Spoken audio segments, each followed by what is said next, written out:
Hello and welcome to week 7 of Searching for Reality. This week we're going to take a look at Thomas Hobbes, John Locke, and Baruch Spinoza. Hobbes and Locke typically are discussed in terms of social contract theory, and Spinoza in terms of his unique view of the relationship of nature to God and God to nature as well. So we'll start with social contract theory. And here, Locke and Hobbes are the two main exponents of this notion of creating a secular foundation for the nation state, or at least a secular foundation for government.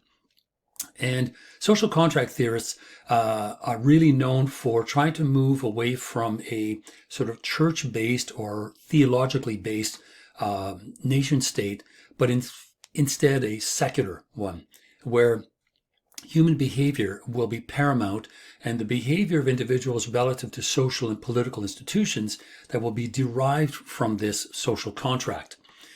And at this point now, the question of the divine right of kings becomes rather problematic, because the divine right that kings believe that they had, stemming all the way back to Adam, really led to at least 100 years of warfare. And prior to that was warfare over religious entities, Catholics and Protestants, and Catholics and Jews, and back and forth. So these institutions were not only embattled themselves, but often battling each other. So along comes Hobbes and Locke trying to create a secular foundation for this kind of living and this kind of political structure that would move away from either the pulpit or the throne. Both of those political entities now were viewed as dangerous. So this new form of government would actually be this social contract. Now, what is that?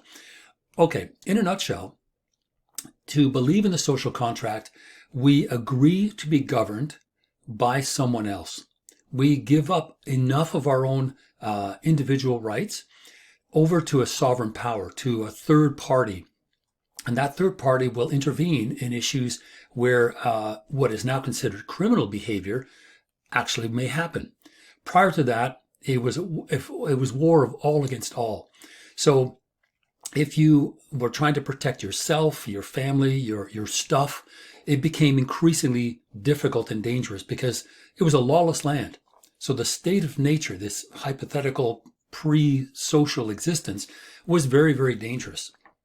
So this was one of the ways in which the idea was introduced, that it was now going to become safer if we agree to give up a portion of the rights, primarily the rights to self-defense, or the rights to go after someone else because they have something. Whether it happens to be yours or not is secondary. But you can now no longer arbitrarily go after someone because they have a nice car, or you want their house or something. So the social contract was actually really a good idea, because now it allowed people to move away from this state of nature. And that state of nature, of course, had little, if any, rules at all. Now, one thing I want to make clear is Hobbes had a very pessimistic view of the state of nature versus John Locke, who looked at individuals in the state of nature as already reasonable, but looking to move to the next step in the history of consciousness by agreeing to enter into this social contract. So they had these very different approaches because it was based on these different assessments of what human beings are actually like. So Hobbes thought that without strong government, wielding, and again, absolute power, this is the key phrase here, absolute power, Hobbes thought that society would simply break down continuously into warfare, into chaos, and the reason why is because people are inherently selfish.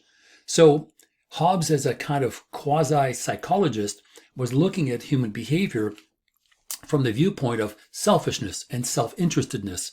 And that was the reason why people would constantly devolve or dissolve into warfare and chaos, because they were constantly trying to assert themselves over others. I want your stuff. I want this. I want that. And Hobbes ultimately had this pessimistic view of society, or pessimistic view of people, and he thought the only answer was enter into a social contract and at least live more safely. Now, Locke, on the other hand, as I mentioned, a bit more of an optimist. Optimistic certainly about human nature, that people sort of generally do get along. And it is viewed as something that is beneficial, right? It's not something you reluctantly enter into because, well, I love my warfare and I love my chaos and I love pillaging. That's Hobbes. Locke says no. Individuals in the state of nature at this point really look at it and say, yeah, we're getting along just fine, but we need this third party, right? We need to be able to resolve the contradictions of living in a state of nature. The main contradiction being that we don't have that third power that can intervene if we have issues that need to be resolved, or in fact to coordinate projects, long-term projects to better society, better transportation, better to improve trade, all these kinds of things that will allow our way of life to improve.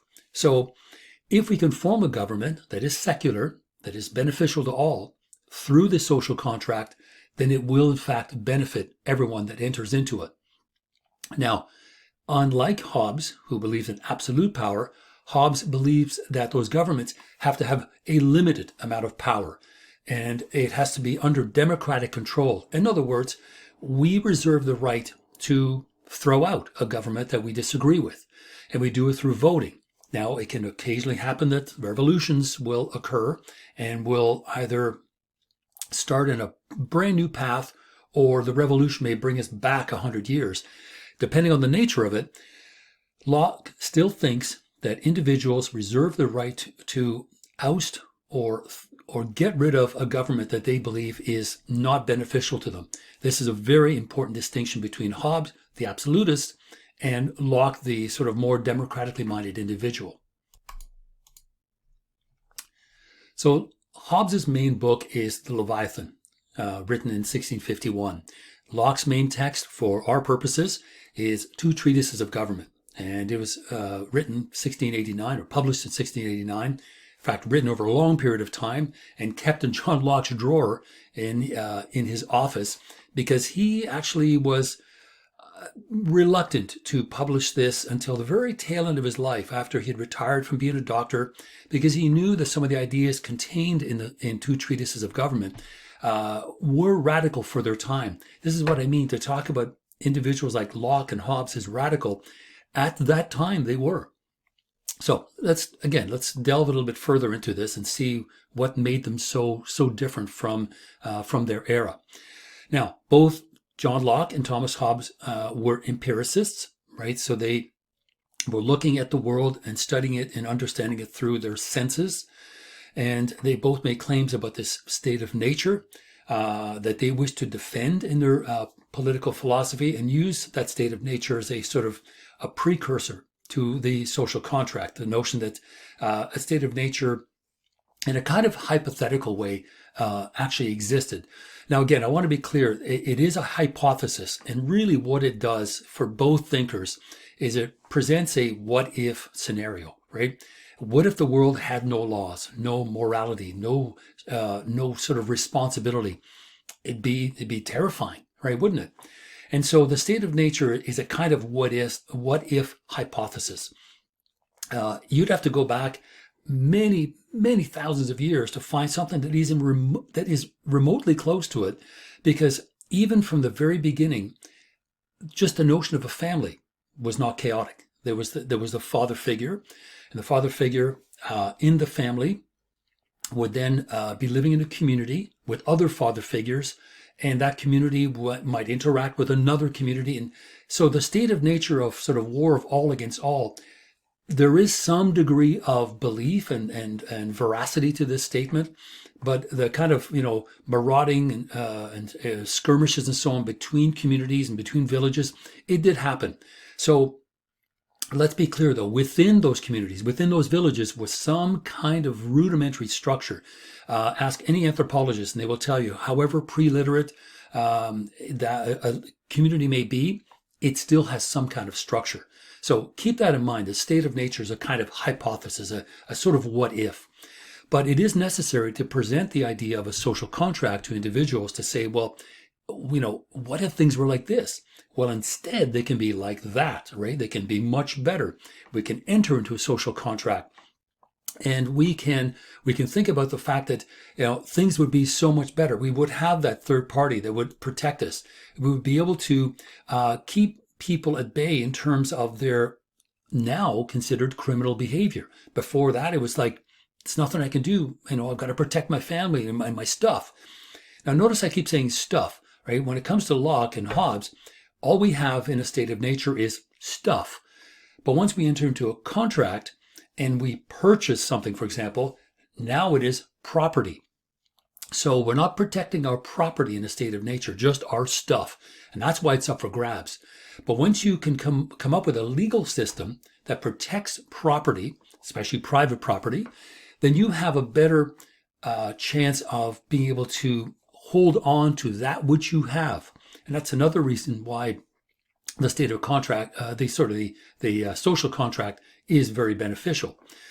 Now, for Hobbes, again, very pessimistic view of individuals, he believed that we lived in this state of nature in perpetual warfare. Quote, continual fear and danger of violent death, and the life of man, solitary, poor, nasty, brutish, and short. This is a famous quote. You probably have heard it expressed elsewhere, but a famous quote by Hobbes of the human condition, right? Solitary, poor, nasty, brutish, and short. If people lived to the age of 40, it was a miracle. Again, hypothetically, right? So without any form of authority, right, there's nothing that can stop people from acting in a criminal manner to devise evil plans, to be immoral. All of the structures that guide individuals now become part of society, whether it's peer pressure, whether it's normative behavior, whether it's just simply laws, right? Just laws are enough to stop most people from thinking twice about doing something that is criminal, because we know about the repercussions. It isn't like, well, I'll get away with it. No, we have a legal system, and if you are caught, there will be punishment. And that's another reason why both Hobbes and Locke, as different as they are in terms of their view of humanity, both agree that there has to be repercussions for individuals who break the law. That has to be seen at work. There has to be an incentive to behave. So this is something that does tie the two of them together. So the state of nature, you can look at it as a kind of sort of, wild sanctuary where animals just basically, as we know, animals have no morality or ethics in the sense that we know. They may have a different kind that's not measurable to us, but a kind of morality or ethics that is not conducive to good behavior, right? It's basically, yes, war of all against all, but that's the animal kingdom. It's a kind of natural right that they have. Only the strong survive.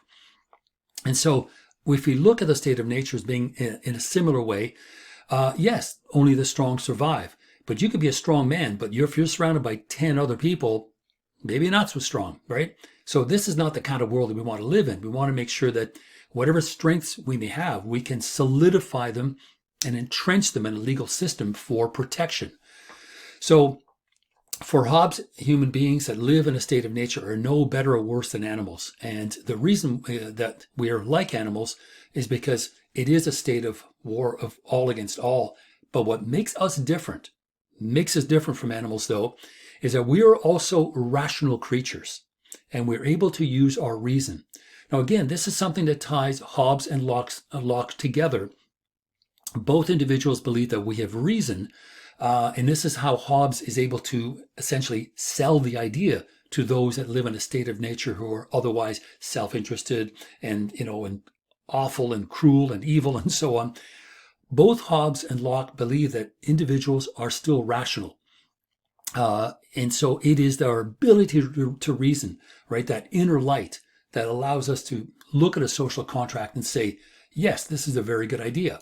So once again, reason. It is reason that tells us that the state of nature can and should be escaped and should be moved to the back, right? We should move on. And so even if it's rational self-interest, it's still a form of reason that allows individuals under Hobbes conditions to at least understand that moving forward, out of the state of nature and into a social contract is still a beneficial thing. Now, in Leviathan, the quote is, "Hereby it is manifest that during the time men live without a common power to keep them all in awe, they're in that condition which is called war, and such a war as is of every man against every man." So the state of nature is warlike, it's confrontational, there is no safety, there is no peace of mind. It's an awful condition to be in. Again, hypothetically, and of course, different versions of this have occurred in the past, but to have it exclusively as a state of nature, some version of it may have existed. So, state of nature is not a democracy because there is no way to elect someone to protect us. We need to make sure that we are able to live in such a way that we know that someone has power. It may be power over us, but it also means power over someone else. So, for Hobbes, a state of nature does not justify democracy, but in fact, absolute rule. And that absolute ruler, the sovereign, is the law. What the king says goes. So the king is emblematic of the law. He is a personification of the law, which is the very fundamental aspect of the social contract. Because remember, in the state of nature, there is no law. There is no morality. Nothing is immoral because there is no morality to begin with. No yardstick to measure the degree of immoral behavior. So only the fear of punishment, right, by this all-powerful ruler is the way in which people will finally behave. But for Hobbes, he believes that absolutism is the way to go because with absolutism, you have ultimate power. But certainly, you would want to take Hobbes aside and say, okay, fine, absolute power is absolute, but it also corrupts absolutely. How do you square that circle, right? Who watches out for the king, right? Who watches out for the monarchy? If we have all kinds of legal systems that protect us, right, from each other, what legal system protects us from the king?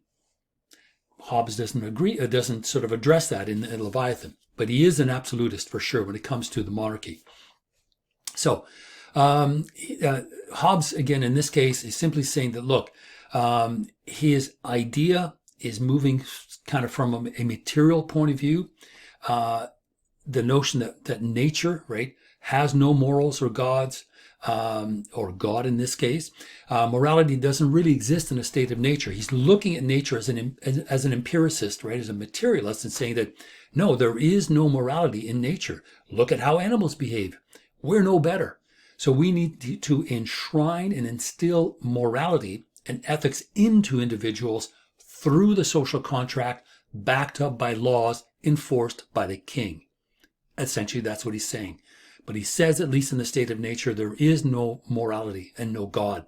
We need to bring that into the mix, we'll say. So in nature, there's no society to speak of. There's no law. So therefore, there's no justice, right? There's no ability to go back and speak to a third party and say, well, I need to have this resolved because I've been wronged in some way. Doesn't exist at all.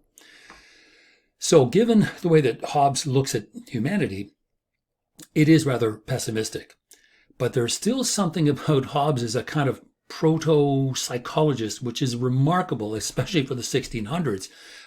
Freud doesn't come along for at least another 200 years, 250 years almost. But here is Hobbes' view of human nature, which is an interesting one. He says, okay, human nature, or human beings, by their very nature are just offensive, right? They're obnoxious, they're offensive, they're filled with pride and hubris. Sound familiar? Can you think of someone down south who's like that? So we as human beings, by our nature, tend to be offensive to one another. But at the same time, we also fear violent death. And we fear that violent death because we know that we can be pushy, obnoxious bastards, but so can everybody else. So we reason this out and we go, okay, yes, I can be, cantankerous and self-interested, but so can everybody else. My life is perpetually in danger. So there's always a fear of violent death. And what Hobbes does as this kind of interesting psychologist is he uses our capacity to reason as the way in, sort of to kind of way under into our brain and say, okay, look, we can learn, right, to overcome this offensiveness by agreeing to a set of laws that essentially protects us from one another. That's really what he's saying. So because human beings are egotistical and selfish and we fear death, so on the one hand, we're obnoxious. On the other hand, we're afraid of somebody else who is equally obnoxious, if not worse, harming us in some way or killing us. So those two things brought together and kind of glued together with reason becomes a reason why Hobbes thinks that we should enter into that social contract, that it is a good idea. So Hobbes is very clear, and it's almost methodical in his way that he sees this, entrance into the social contract. He says, look, it is rational, right, to want peace and seek peace, and where it can be found as much as possible, and to protect ourselves against war. And this is war, between communities, between countries, between each other. And we can do this because if we move away from that state of nature where these things are basically tradition, we can move into a social contract where we are able to maintain peace. If we can find it, we can maintain it and protect ourselves if we have to. And this could be, of course, a war with another country. Right, so that law of behavior, right, makes it rational to enter into a social contract, and then by doing so, empower a sovereign to look out for us, to look out for our best interests. And so by doing this, by seeking peace with one another, and by trying to find it and maintain it, and we maintain it by giving up some of that power to protect ourselves and to attack others to a third party, a sovereign, we then enter into a social contract. And that's it. For Hobbes, the only way to uphold a peace that we rationally are looking for but can't maintain in a state of nature, because we just don't have the wherewithal to do it. So for Hobbes, coercion and cooperation is very, very important, because he says, look, there must be some coercive power, right, to compel men equally to the performance of their covenant. Now, covenants are basically agreements, contracts. That's another word for a contract. So in that phrase, or that statement from Leviathan, he says, look, there has to be this coercive power. And for his mind, from his opinion, the sovereign power is the ultimate coercive power, because it will compel men to behave. Because remember, if you're giving that supreme power, that absolute power, that coercive power, the right of life and death over us, of course you want to behave, because you are allowing the sovereign power to put you to death for high crimes, right? For murder, for treason, for things like this. So we want to make sure that this is something that we agree to. But we also know that if we do something wrong that is very serious, we can pay for it with our life. And the sovereign can legally take away our life. So the stakes are high. But Hobbes believes that they're worthwhile, they're valid. So here's how it works. Every individual surrenders their natural liberty and right to all things, because when you have a right to all things, so does everybody else. So you really have no right at all. And you give up that right to all things to a common centralized power, in this case, a sovereign, an absolute sovereign.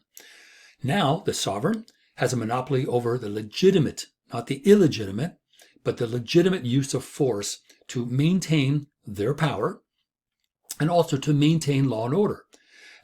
As you can imagine, Hobbes, at the time he was writing, would have probably viewed a number of public executions, something that we don't see anymore, thankfully.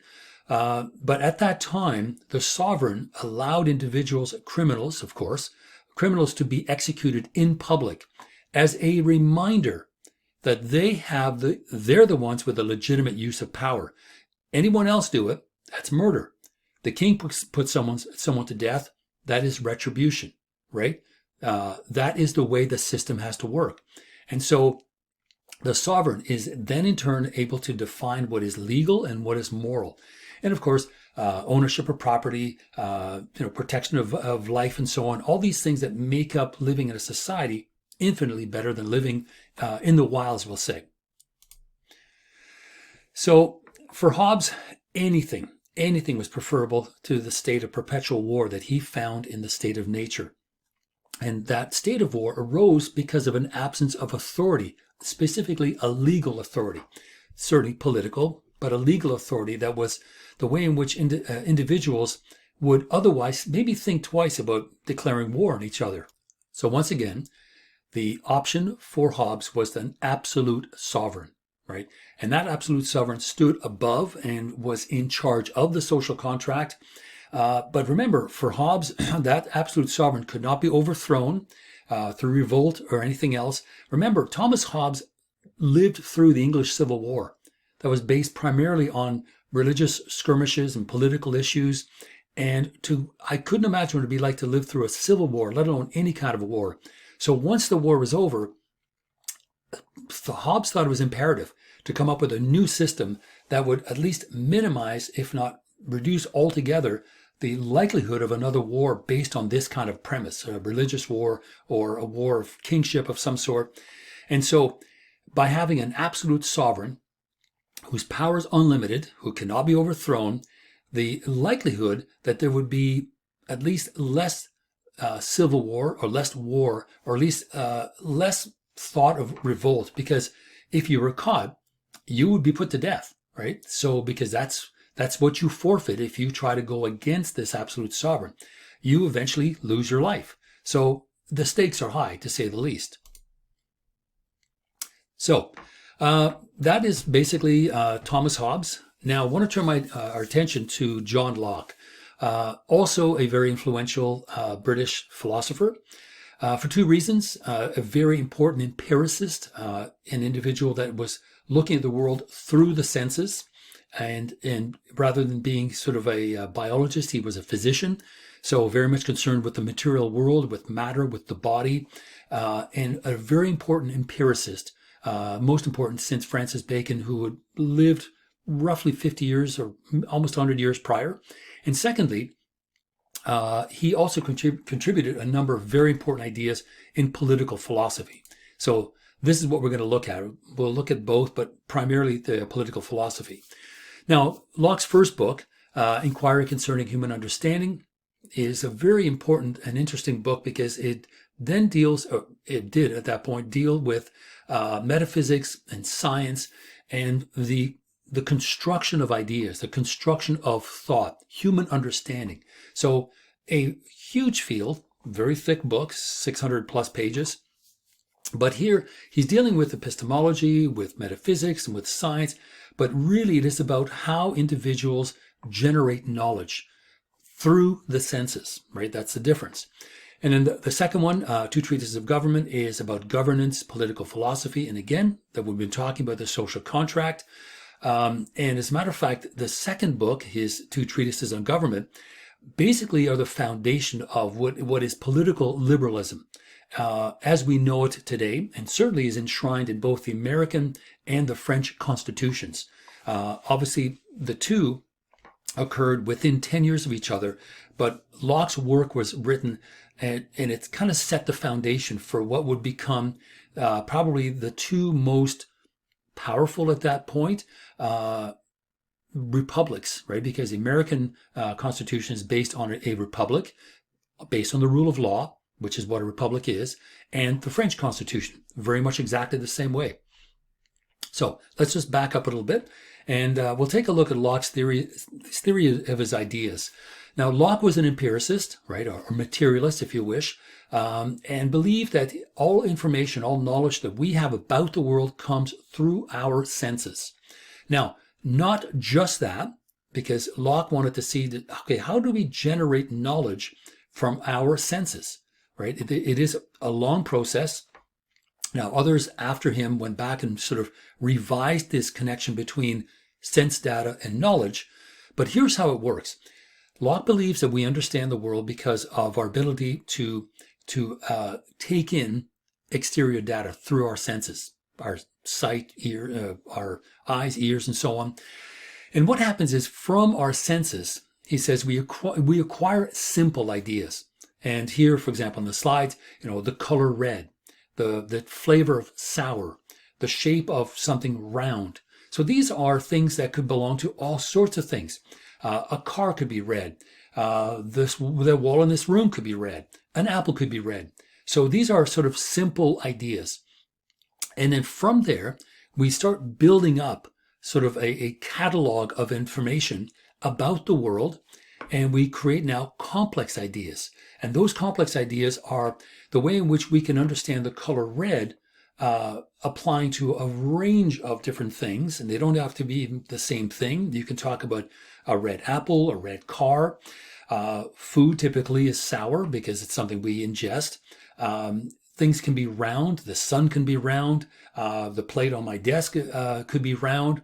So we understand these things as sort of on a simple level, but it's how we can bring them together and we construct something and make those into complex ideas. And this is something that is remarkable for Locke, because he's the first person to present this notion that sense data just isn't that, right? We collect information all through our lives and we build upon that, because imagine someone describing to you something you've never seen before.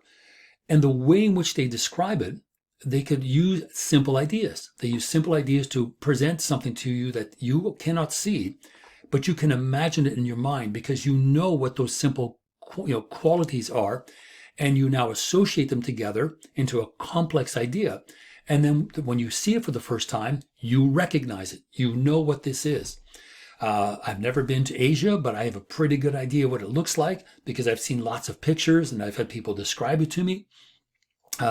That's how we can come up with ideas. We can come up with knowledge about something that we have at least some grounding in sense data.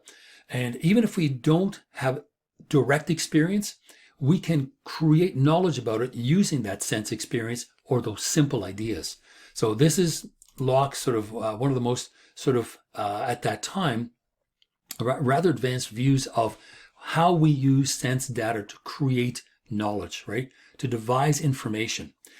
And so Locke turns around Descartes at this point is sort of the philosopher, not necessarily to attack, but the philosopher to kind of, who would kind of set the foundation for the creation of knowledge. Because remember, he said that mind and body are utterly separate.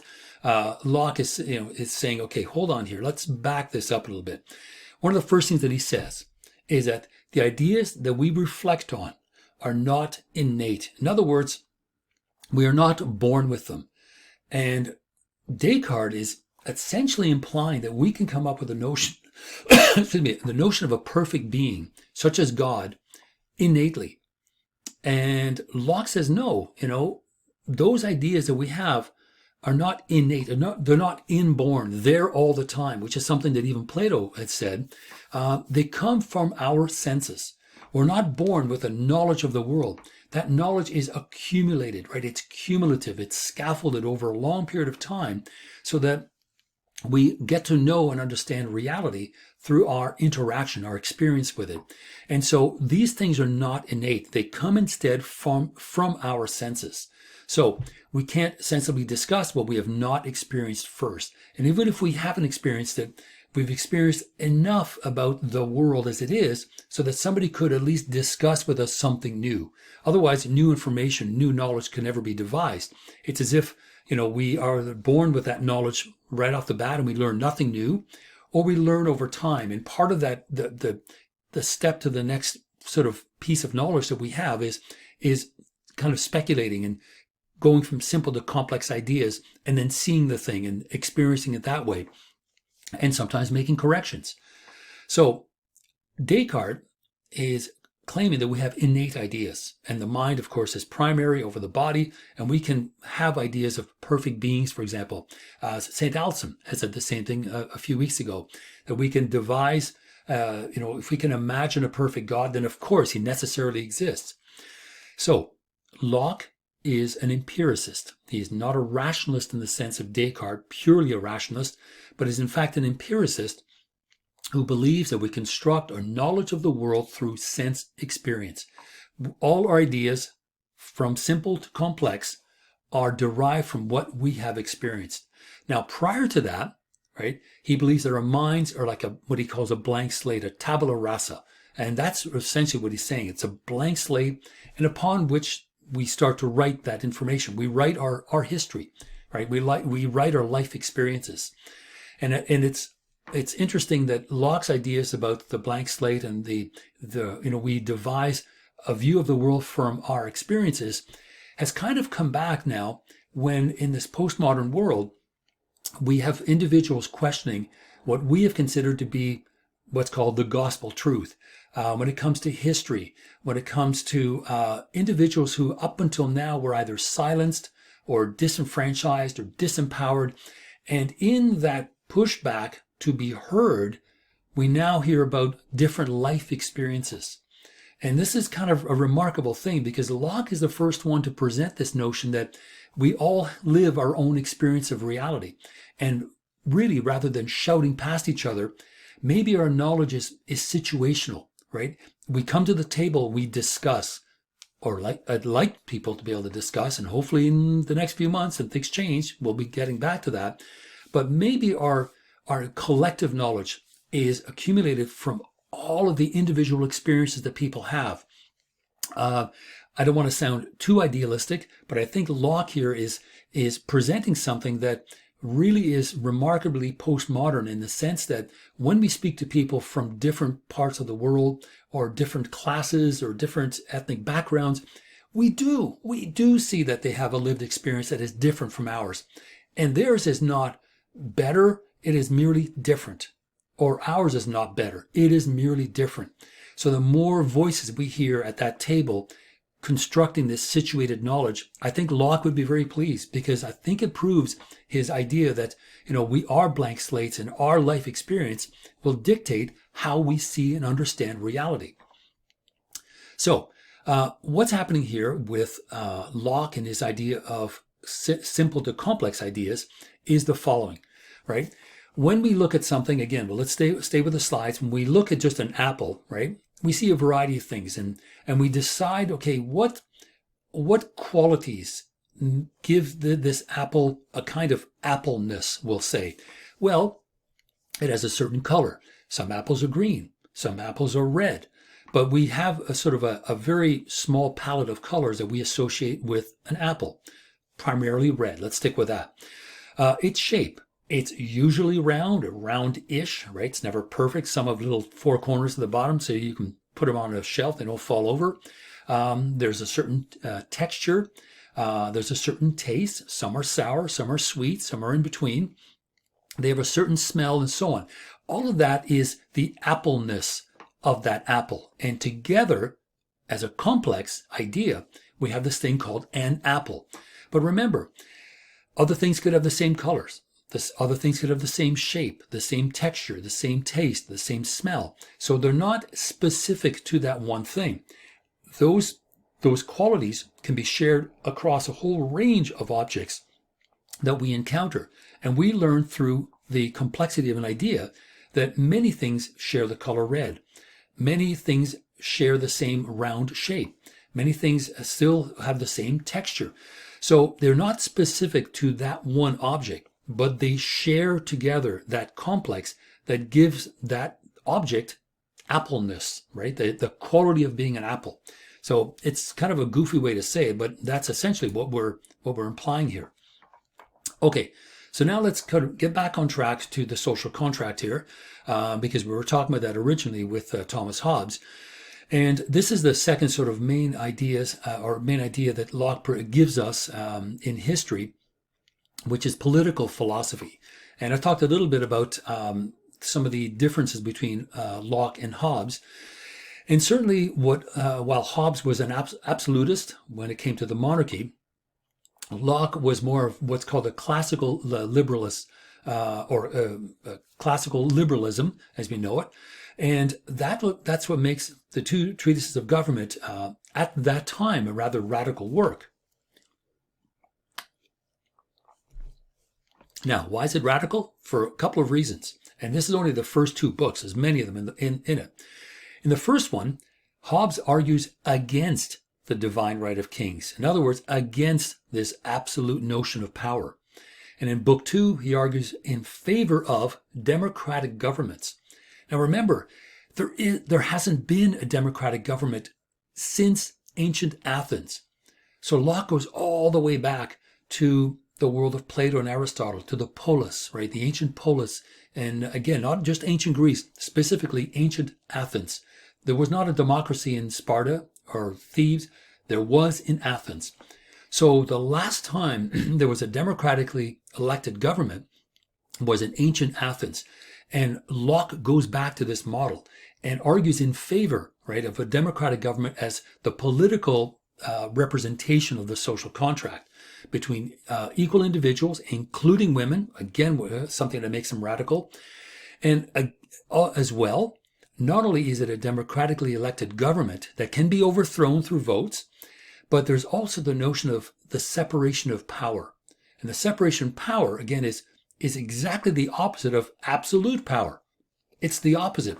So the separation of power is now moved into different branches of government. And this is the part that the American Constitution sort of took almost in whole to divide up power between three branches, three co-equal branches of government. Again, this allowed the notion of the absolute power of kings to be replaced with something. It isn't usurping it or revolting it, overthrowing it. It is replacing it. And that is really important. So Locke attacks a view that monarchs derive the power from God. Now, he's not attacking the notion of God, but the power that the monarchs have used to justify absolute power. I'm a representative of God here on earth. Okay, so you can't overthrow me, because that would be bordering on heresy. So instead, right, up until this point, it was simply the notion of the divine right of kings as the political institution. That was it. And whatever the king decided to do, you had to follow suit. So this is what made it radically different. So what Locke is saying is not to throw out, the king with the baby in the bathwater. No, let's replace the monarchy with something else. So this is why his presentation, these ideas are quite remarkable, because he doesn't just do away with something. He replaces it with something equally substantial, and depending if you're a monarchist or not, even better.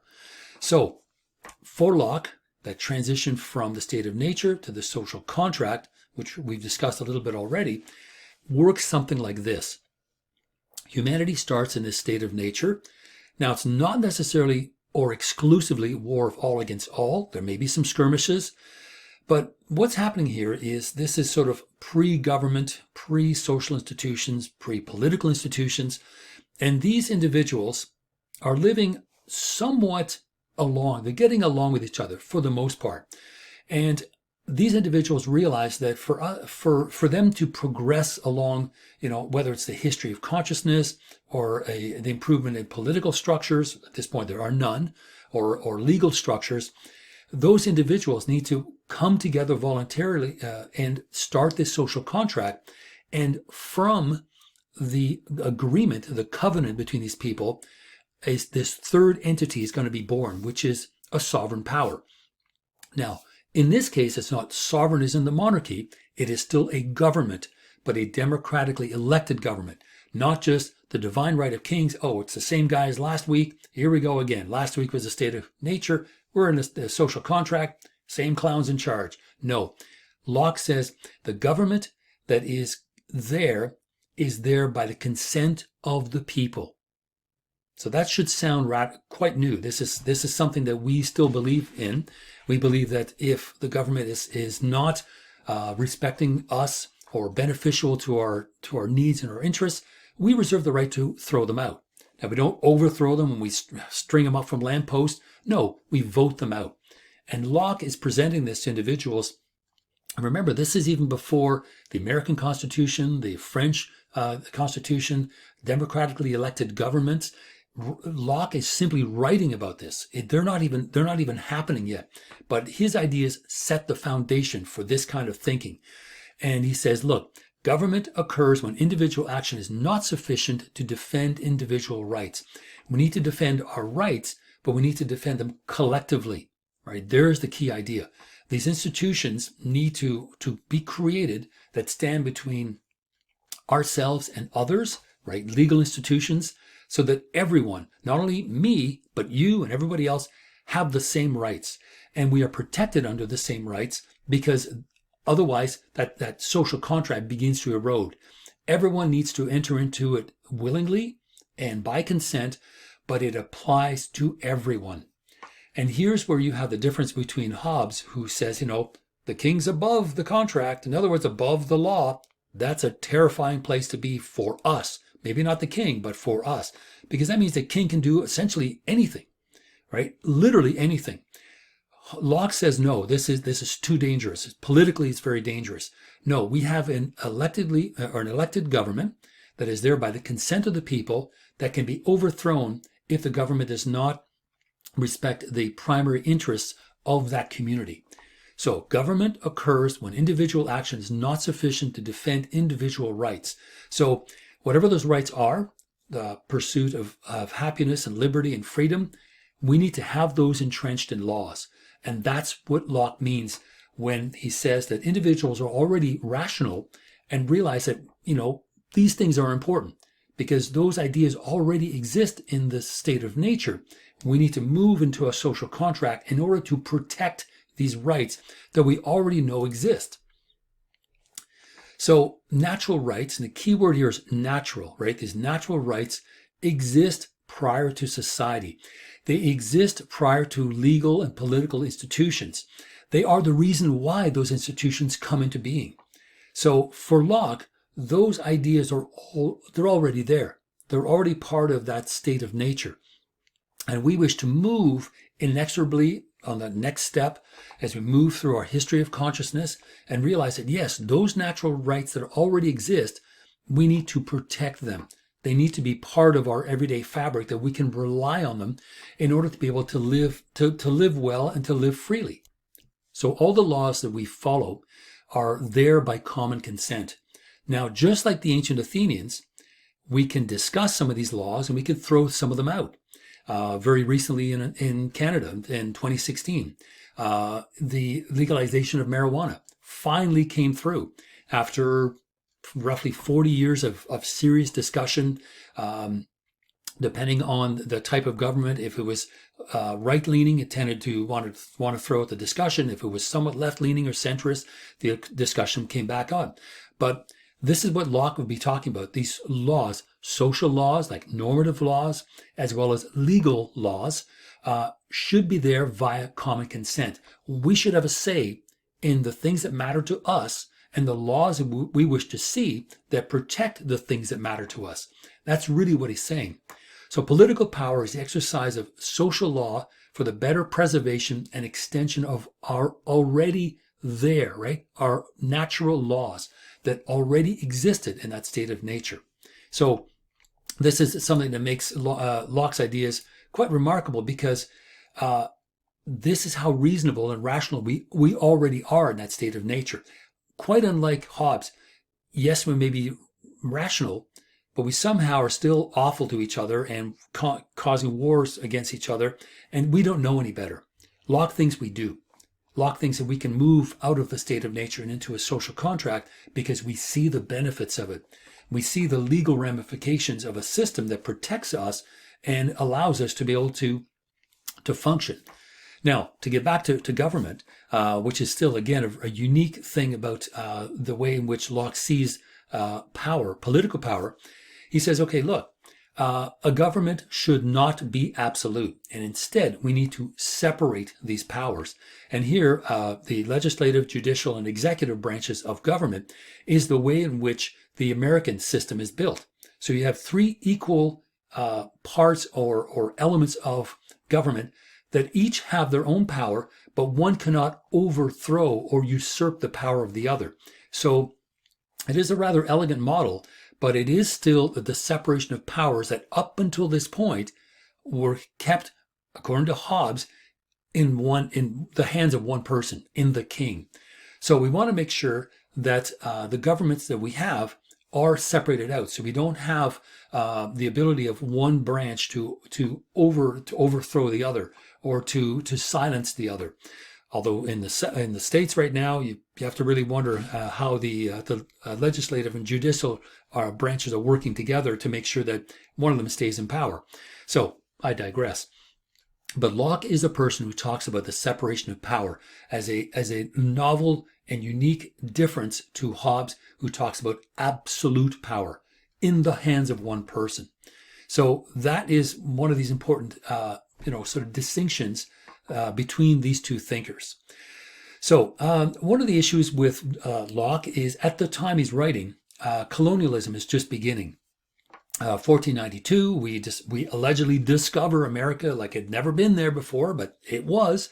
And Locke is looking at the discovery of North America. And again, please use this in quotations. It was already here. When Western European powers discover North America, for Locke, this means something very important, because he's able to prove this notion of a blank slate, right? This tabula rasa empiricism. Now we're looking at it differently, as I mentioned just a few moments ago, how this is a way for us to listen to other viewpoints and realize that that is a different lived reality, equally important, just merely different. At the time, Locke was looking at how different other societies were as proof of his notion of a blank slate. That slate was created differently. It sounds and looks different. And so there it is, right? There's my empirical observation. Now, the other issue with encountering these new sort of either pre-literate societies or societies that were developing in a different way from Western Europe was this notion of individuals living in a state of nature. It kind of really gets ridiculous with Rousseau, the notion of the noble savage, that somehow that the savage is not corrupted by civilization. If you say that, you are in turn implying that civilization is corrupt, right? Because if you're corrupted by something, it should be the source of the corruption. So it gets really out of hand with Rousseau. But Locke is looking at colonialism and exploration of new worlds as kind of validation for his kind of thinking. The notion of a tabula rasa, different people with different experiences. The notion of the state of nature, that in certain communities, that state of nature has lasted much longer. Those individuals and those communities have developed at a different pace. They're not slower, because I don't want to use that in a negative or pejorative way. They're developing at a different pace.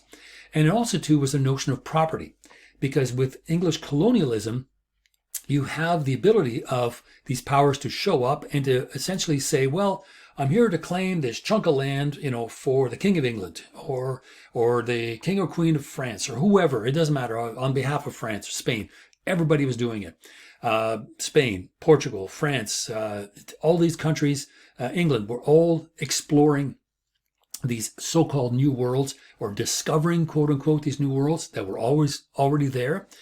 So just to get back to Locke here, this idea of the state of nature, right? When we talk about property, and remember before I said that the state of nature was simply just stuff, right? So Locke believes that you can make property out of simply taking a chunk of land and imparting your labor into it, tilling the soil, as it were, planting seeds, growing things. So now you are changing the natural state in which this piece of land was. It's arable land. It can grow things. So now you are mixing your labor with that land, and you can now stake a claim over it. So to own land for Locke was simply to mix and cultivate your labor in with it.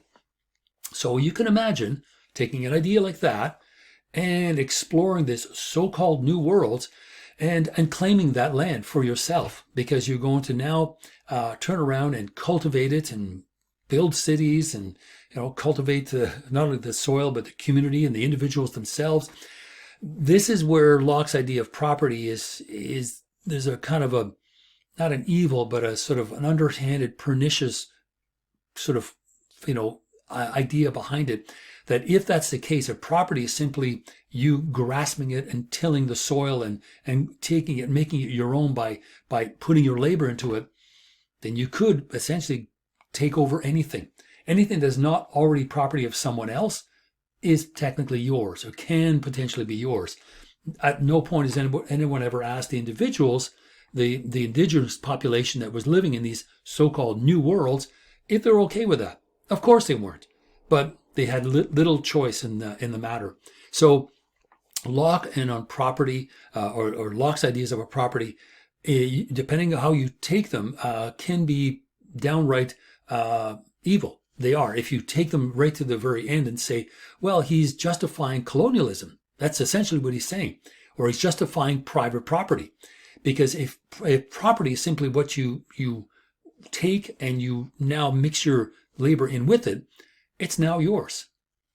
Wow. Okay. Land rights, right, in the Americas were exactly done this way.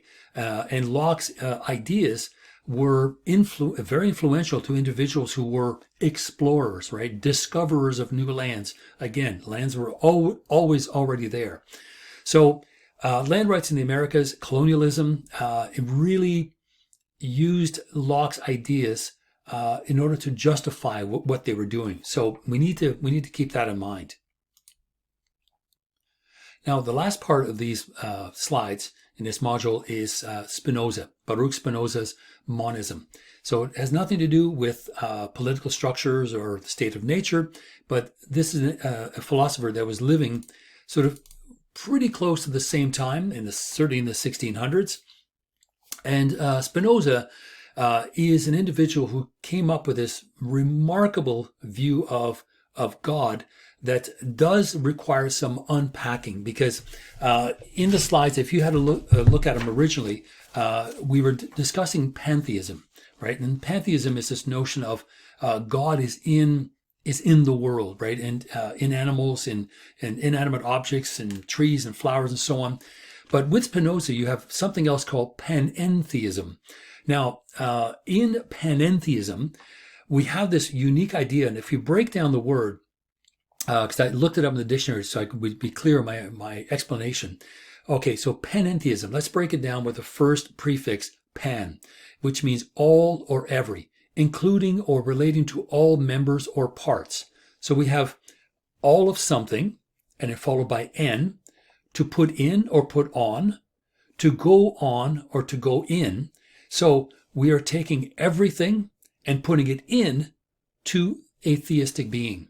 So that's what panentheism is. So it's a goofy word which you probably have never heard or seen before, but it is very specific to Spinoza's view of the relationship between God and reality. So keep that in mind as we go through, and we'll go back. But at least for right now, when we talk about Spinoza, typically it's this idea of pantheism. But we will go back to this new version of it. But Spinoza is the one who is the philosopher that talks about this unique relationship to God being in nature, and nature is in God, right? It's panentheistic. The most important thing, though, as you can imagine, is the fact that Descartes' ideas of duality are now out the window. Why? Because Spinoza was what's called a monist, right? A single entity, a single substance. So Spinoza, unlike Descartes, was a monist who believed in only one kind of substance. Now, there are thousands of attributes, but there is one ultimate substance, which is God. And everything is generated out of this unique substance. So if you're thinking this way, you are essentially rejecting Descartes and Cartesian dualism, right? This notion that mind and body are two utterly distinct substances, one spiritual, one material. But again, monism here is of a unique and particular type. Spinoza's work is complex, so we're just going to go through a kind of a thumbnail overview. Okay, so what we have here is Spinoza arguing that matter or body are attributes, right? And again, an attribute is well, let's go right to Spinoza's source. So an attribute, to be clear, is a particular instance or expression of a thing's I'm looking at appetite. Sorry, my mistake. Attribute. An attribute is an essential quality of a substance. So it is an essential quality of a substance. So it partakes in the substance, but it is not unique and individual. But there are many of them. Spinoza believes that matter is an attribute of one fundamental substance, which is God. That is where everything generates out of and goes back into. So thought is another one. So again, rather than making a complete distinction between these two substances, Spinoza says, no, there is only one substance, but many attributes. So thought is an attribute, matter is an attribute. So the ultimate substance, though, is God, because God is identical, right? He is panentheistic. He is all of the things put into one entity. So nature is in God. Now, as you can imagine, this would have been, it was heresy. And Spinoza was excommunicated out of his own synagogue. He basically, he ruffled a lot of feathers, is what we simply say. But his ideas were radically new because, first of all, there was this notion that God was a kind of entity that, that had a physical, not a physical, but a sort of attributes we could recognize. God is a man, and we imagine him with a beard, and who lives in a cloud, and all these. And Spinoza says, no. God is creation. He's not an entity in that sense. So, this notion of monism, right? This identification of God in, with, and part of, and because of the physical universe, everything is in one. So God is not an entity. It is kind of, it's almost like a force. It is the reason why creation happened, the reason why the universe even exists. So the universe, as we know, there are different modes that, whether it's mind and body, but Spinoza thought that there are many others.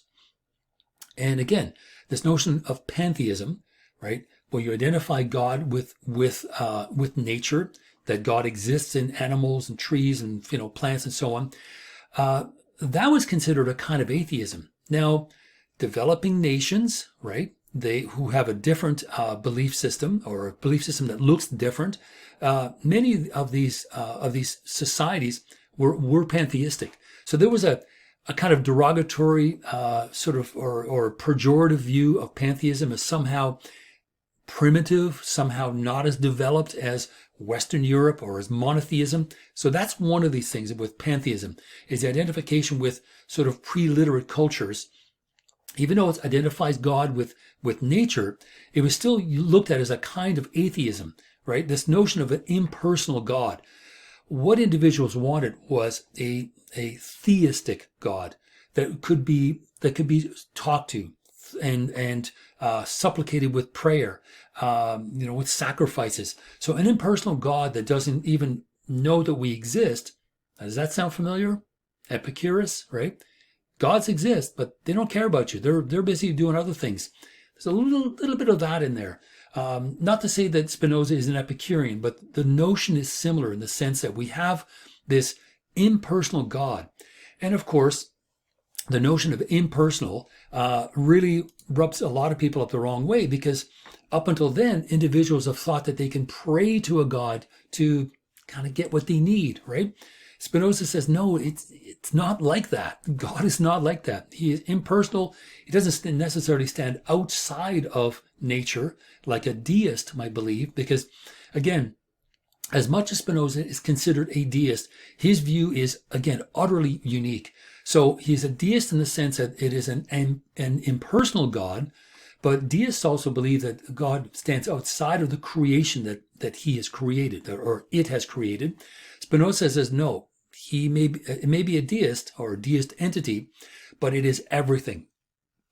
Nature, the world, the universe, all in one. They are one and the same. So, again, let's try to describe it in another way. Spinoza sort of presents us with this kind of ontological argument, but he does it in this way. And he says, look, we have propositions that are self-evident. In other words, we can see clearly, and they will lead to contradictions if we don't think about them carefully, about the nature of a substance, right? Something that exists. And it concludes that there must be, that one must necessarily exist, and only one, right? That is undivided, infinite substance. And for Spinoza, who is not an atheist in the sense that we talk about it, he says, okay, God or nature, and this is it. So it isn't like God is an old man with a white beard. No, God is nature. So it is not just pantheistic, it's panentheistic. Everything is within God, and God is within everything, right? They are essentially one and the same. So God is not an entity as much as just the universe itself. So yes, the details we can go into, and they are very complex, but here are some things that we can think about. One, that Spinoza denies that God exists separately from his creation. Now, a pure deist would say that. The sort of example or the metaphor I use is God is a kind of watchmaker, right? Winds up a watch, lets it go, right? So he stands outside of that watch. Spinoza isn't saying that exactly. So he's still saying that it is an impersonal God, because that's a deistic God, but he says that God does not exist separately from his creation. It is creation. And so this includes God if you are a determinist, which is what Spinoza is. So he's saying that God is identical to the universe. God is the universe, and the universe is God. They are one and the same. They are. Now, here you can start thinking about ideas like spirit, right? Some people, individuals will say, I'm not truly, Catholic or Christian, but I'm very spiritual. I feel a connection. That's kind of what they're talking about. The notion that there is a connection between the creation of the universe and the creation of the creator at the same time. So think of it that way. And so God could not have created a different universe than the one that he did, or that it did. In fact, it could not have not created the universe, because according to Spinoza, if something is self-evident, right, a thing which has been determined by God to produce an effect cannot render itself undetermined. And so there's a kind of logical necessity for the existence of God, right? God did not decide to create the universe for some purpose. It just is. And it had to be. And in other words, if you want to think of it sort of in a rational sort of way, God had to create the universe in order to manifest himself, to come into being. It had to create the world, because the world is him, or the world is it, and it is the world. Again, it's at times very mystical, a little bit hard to follow, but it's a remarkable view of the relationship between an entity, a spiritual entity, and creation. So for Spinoza, the creation of the world could not have happened any other way. Otherwise, the very person, the very entity that created it would not exist. And again, if we try to look at it rationally, because again, here is the book, Ethics Proved in Geometrical Order. So there is a geometric order to it, and these are the propositions that Spinoza uses. And we'll just look at a couple of them. Proposition 2, for example, I mentioned it last week with Descartes. Two substances having different attributes have nothing in common with one another. So there's Descartes. There's an attack on Descartes and the mind-body dualism. Proposition 3. If things have nothing in common with one another, one of them cannot be the cause of the other. And the answer to that is God, as this ultimate substance, has all these attributes, mind and thought and matter and the body. These are just some of the ones we know. There could be infinite. In fact, for Spinoza, there is an infinite number of attributes that all radiate back into the one final substance, God. So there are not two substances, only one. And it creates itself. As a matter of fact, with the explanation that we have for Spinoza, and I'll just find it very quickly here, the way he describes it, substance, I mean that which is in itself and is conceived through itself. No concept of any other thing is needed for forming a concept of it. So God is this ultimate entity, this substance out of which radiates everything we know. And so the connection is deep. So nature, the universe, is God, and God is it. So those are two sort of propositions that address that. And then we finally look at proposition 11. God, or a substance consisting of infinite attributes. Remember, there's an infinite number. We only know of mind and body, each of which expresses eternal and infinite essence, necessarily exists, because we cannot have attributes without substance, because attributes would just be ideas, they'd be qualities, right? So we have to have an essence that has a substance. That substance is God, and the essence cannot exist without the existence of the substance, which is God in itself. And in this particular section here, Spinoza, and I'll just sort of read it slowly because at times to follow it is, okay, hold on here. So he writes in proposition 11, it follows from this that a thing necessarily exists if there is no reason nor cause that prevents it from existing. Therefore, if there can be no reason nor cause that prevents God from existing or that takes away his existence, the conclusion invariably follows that he necessarily exists. But if there were such a reason or cause, it would be either in God's nature itself or outside it, i.e., in another substance of a different nature. Now remember, there's only one substance. There can't be another substance. For if it were of the same nature, by that very fact it would be conceded that there is a God. But a substance which was of a different nature could have nothing in common with God, and therefore could neither posit nor take away his existence. Since therefore the reason or cause which takes away God's existence cannot be outside of God's nature, because it is the only substance, it will necessarily have to be, if indeed he does not exist in God's nature itself, which would therefore involve a contradiction.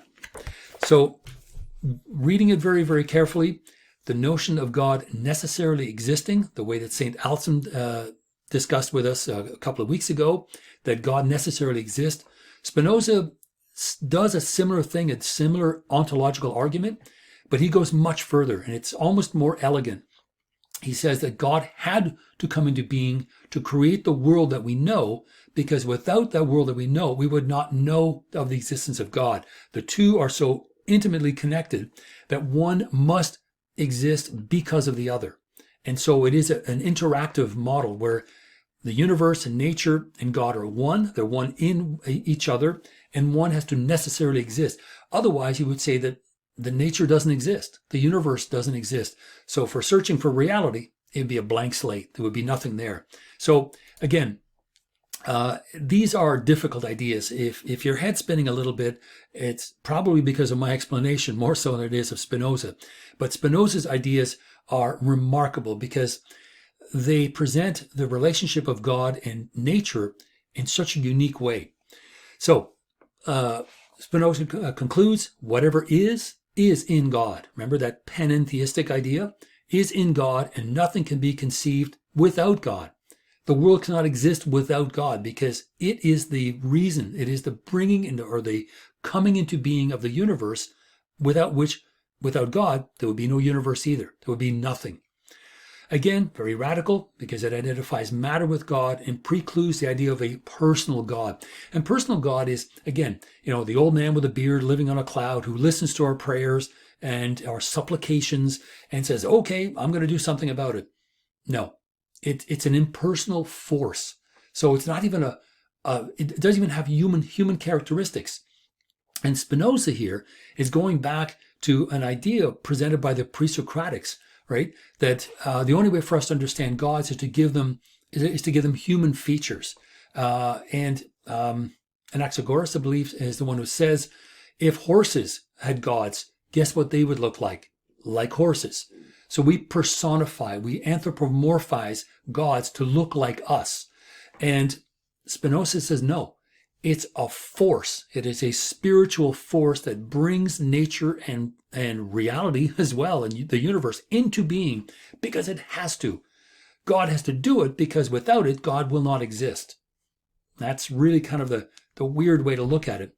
So those who feign God like man, in other words, to look like a human being, consisting of a body and a mind and subject to passions, that's the Greek gods and goddesses, isn't it? But how far they wander from the true knowledge of God is sufficiently established by what has already been demonstrated. The fact that there is a world that exists for us to see, is enough for Spinoza to say that God exists, because this is God. So there is one substance. It has infinite attributes, only a few that we know of, mind and body being two of them.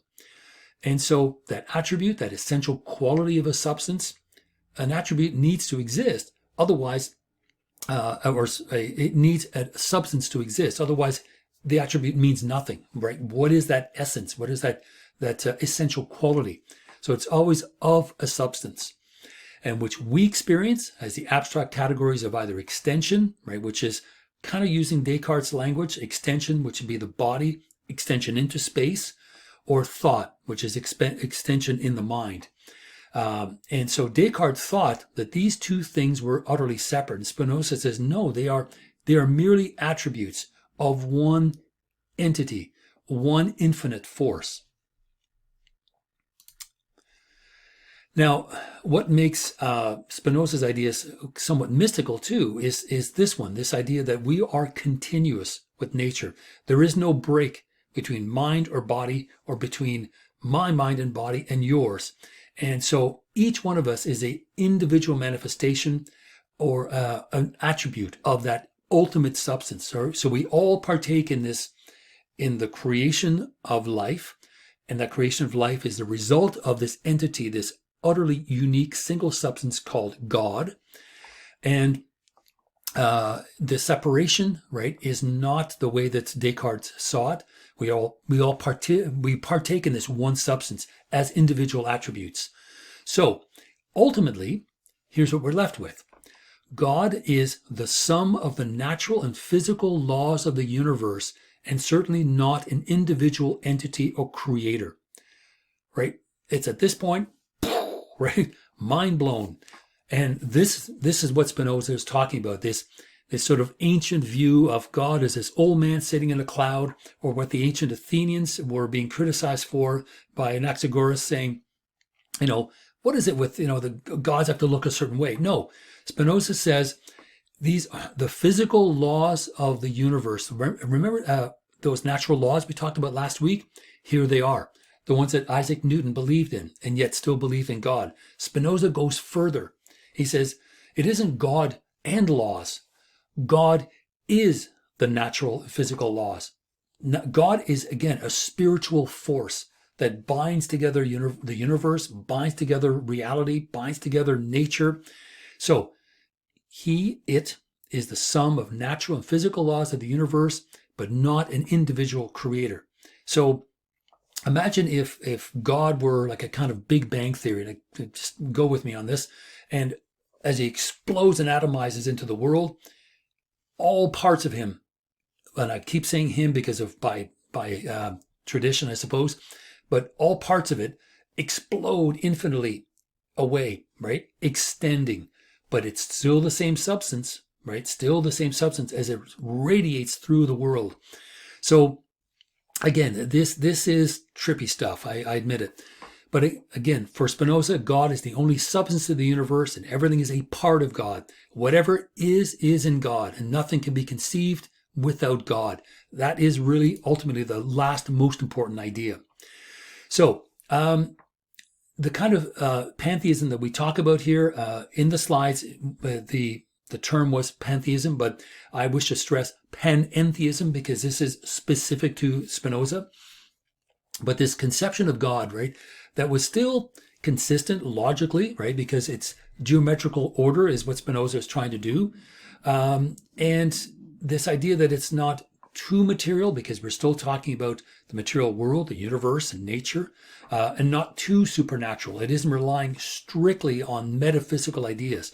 It is this remarkable combination of both, right?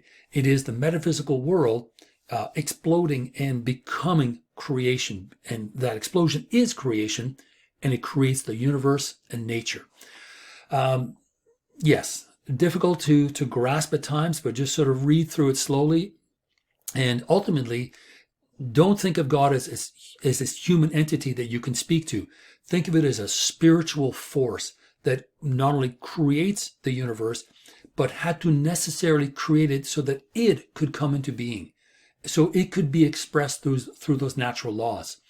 Now, the slides here are useful because they don't have, they talk about paganism. The divine is within nature.